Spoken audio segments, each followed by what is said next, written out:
Hola amigos de YouTube, este es tu canal Derecho Penal sobre Ruedas. Desde ya les digo, este es un video sin editar y es un video informativo. Sé que para muchos el derecho penal no es un entretenimiento, pero sé que también en algunos momentos de nuestra vida y de algunos de nuestros familiares nos vemos en situaciones indeseables, como lo que tiene que ver con una detención o un proceso de investigación penal en nuestra contra. Y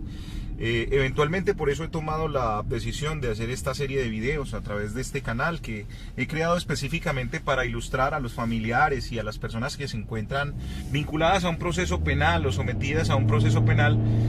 para que de alguna manera tengan la oportunidad de tener una explicación acerca de las cosas que ocurren dentro de la actuación que se sigue por las autoridades en su contra. Este no es un video que pretenda de alguna manera suplir la necesidad de una asesoría profesional y calificada en derecho penal, pero sí es un video que de alguna manera lo que quiere es generar la información a las personas del común en un lenguaje claro para que sepan de qué se trata las figuras que se abordan en el momento en el que una persona es procesada a nivel penal. El primer tema que vamos a abordar en este video es la captura.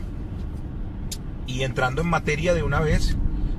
antes de entrar en materia, más bien quisiera presentarme. Mi nombre es Carlos Rentería, yo soy abogado penalista, ejerzo derecho penal en Colombia desde ya hace más de 10 años. Es mi pasión y mi forma en la que de alguna manera me desempeño y mi pasión sobre todo.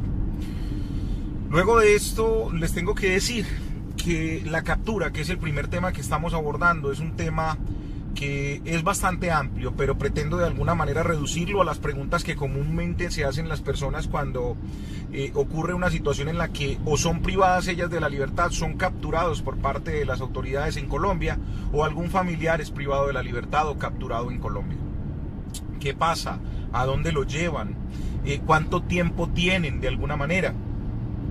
¿Puede la persona comunicarse con alguien o está en condición de incomunicación? Esos son algunos de los aspectos que en este momento empezaremos a desarrollar. Lo primero sea para señalar que en Colombia solamente existen dos posibilidades de que una persona sea capturada. La primera situación es cuando hay una orden de captura en su contra, o sea, un fiscal se ha tomado el trabajo de ir ante un juez de control de garantías para obtener de él la autorización para que a una persona se le libre una boleta de detención o una orden de detención. Esa situación pues está generada por una investigación previa, pero no es este el video en el que queremos dar una explicación con relación a ello, porque de alguna manera nos ocuparemos en otro video posterior. La primera captura a la que haremos referencia es la captura que está generada por la situación de la detención en flagrancia, o podríamos decirlo de otra manera, la detención que ocurre, hablándolo en términos coloquiales, de la persona con las manos en la masa, o con una situación muy cercana a lo que se entiende como delito. O sea, flagrancia hace referencia a flagrar, arder, es como en caliente. O sea, entre más cerca de la realización del delito se entiende la flagrancia. En Colombia hay varias modalidades de flagrancia, pero la principal de ellas tiene que ver con la persona que capturan en el momento mismo en el que se realiza una conducta delictiva. ¿Qué ocurre con una persona que es capturada en una situación en la que se considera de flagrancia o con las manos en la masa? Esa persona es capturada por parte de la policía y llevada de una manera, debe ser llevada de una manera inmediata, informándole sus derechos, a hacer una llamada para informarle a algún familiar de la situación de la detención, además de ello a ser bien tratada y además también a gozar de la posibilidad de que sus derechos, en lugar de disminuirse, se activen como una persona privada de la libertad, y ello por todas las prerrogativas nacionales, constitucionales, internacionales que existen. Esa persona que es capturada debe ser conducida en el término inferior a 36 horas, o sea, tenga en cuenta esto, 36 horas son o equivale a un día y medio. Una persona que es capturada a las 8 de la mañana del día de hoy debe ser de alguna manera puesta a disposición de un juez de control de garantías antes de las 8 de la noche del día de mañana, por ejemplo. Entonces, ¿qué ocurre con una persona que es capturada en una supuesta flagrancia? Esa persona es llevada a las instalaciones de un comando de policía, todo esto en el marco de esas 36 horas, es llevada a las instalaciones del comando de policía para ser identificada, para establecer de alguna manera su nombre, apellido, que sus huellas dactilares coincidan con lo que la Registraduría Nacional del Estado Civil tiene. Y además de ello, para ir preservando los elementos materiales que en contra de esa persona ya se tienen. Luego de esta situación, esa persona que ya ha sido capturada y que ya tuvo la oportunidad de comunicarse con un familiar, esa persona tiene la posibilidad de ser llevada ante un fiscal aquí en Colombia. Este escenario en donde ocurren estos hechos normalmente es territorialmente el lugar en donde se ha presentado la supuesta infracción penal. Por ejemplo, si se dice que una persona portaba sustancia estupefaciente y fue capturada en el municipio de Río Negro, Antioquia, a esa persona la van a judicializar y le van a hacer las audiencias preliminares en el término de 36 horas, muy probablemente en ese circuito judicial que es Río Negro. Inicialmente esa es la razón de ser de la competencia territorial. Entonces, luego de que la persona ha sido capturada, se le informan sus derechos y se le materializan, o sea, se llevan a cabo, se le permite llamar, se le trata bien y a esa persona se le informa del motivo de su captura. Esa persona es llevada ante un fiscal, que es el primer filtro. Ese primer filtro tiene un objetivo, y es determinar si la captura inicialmente se torna o se ve como una captura legal, o sea, una captura que respete los tratados internacionales y los derechos de la persona que ha sido capturada. Si el fiscal analiza que esa captura se ha presentado de una manera viable, válida y por una razón que se considera de alguna manera, digámoslo entre comillas, justa, el fiscal entonces lo que va a hacer es a generar una solicitud de audiencia preliminar ante un juez de control de garantías del lugar o del sector territorial en donde ocurrió o donde ocurrieron estos hechos. Es entonces necesario que una persona tenga en cuenta que la captura entonces ya en este momento ya está dirigida a un escenario diferente, y ese escenario es la judicialización. Pero puede ocurrir que el fiscal haya encontrado que los elementos que describían los agentes que capturaron a la persona no constituyan la condición de flagrancia o no se hayan respetado los derechos fundamentales de las personas, y ese fiscal como primer filtro termine generando la liberación o la libertad, la orden de libertad de la persona que ha sido capturada.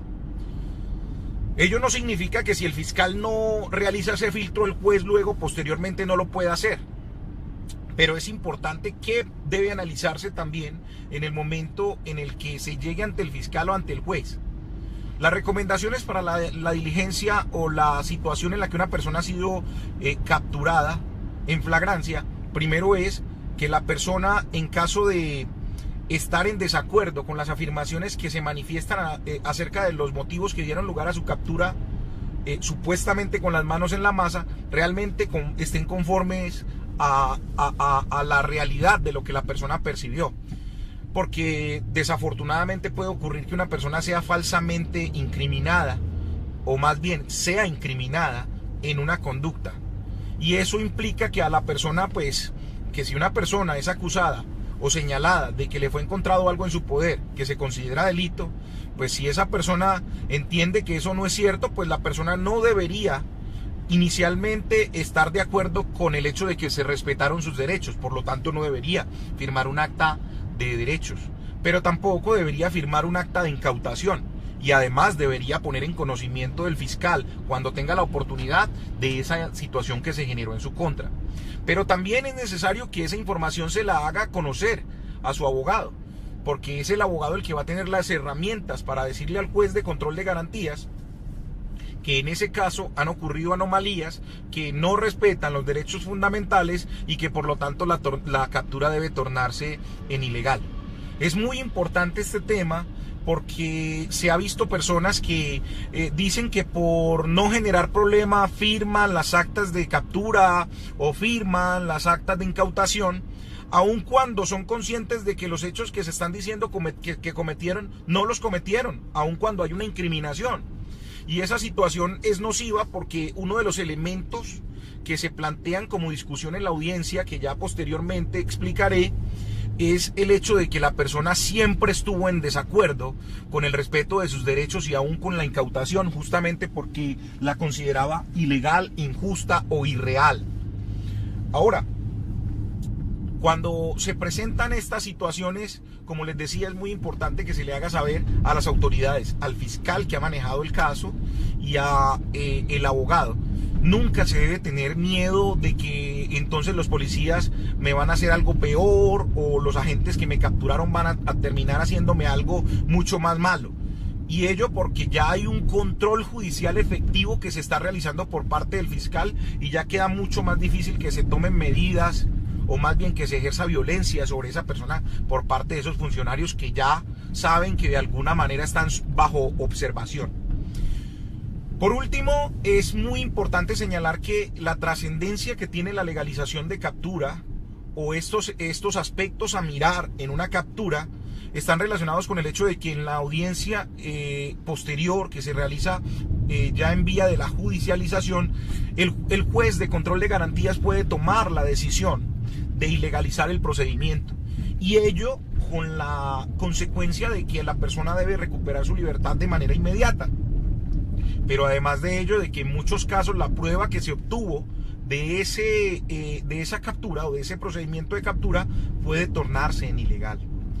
Como les digo, estos son temas que son temas generales, temas que de alguna manera implican que las personas tengan un conocimiento sencillo y básico sobre lo que ocurre con una captura, sobre lo que deberían hacer en el momento en el que se genera una situación como esta. Vale la pena hacer un paréntesis y en este punto y es señalar, si usted está siendo objeto de una captura o un familiar y usted tiene la posibilidad de hacer un video acerca de ese procedimiento, de tomar algún tipo de prueba a través de algún recurso de multimedia que en este momento están al alcance de la mano a través de los teléfonos celulares, de las cámaras y todo lo demás, hágalo. Siempre puede llegar a ser una buena herramienta para que cuando su abogado la analice pueda establecer,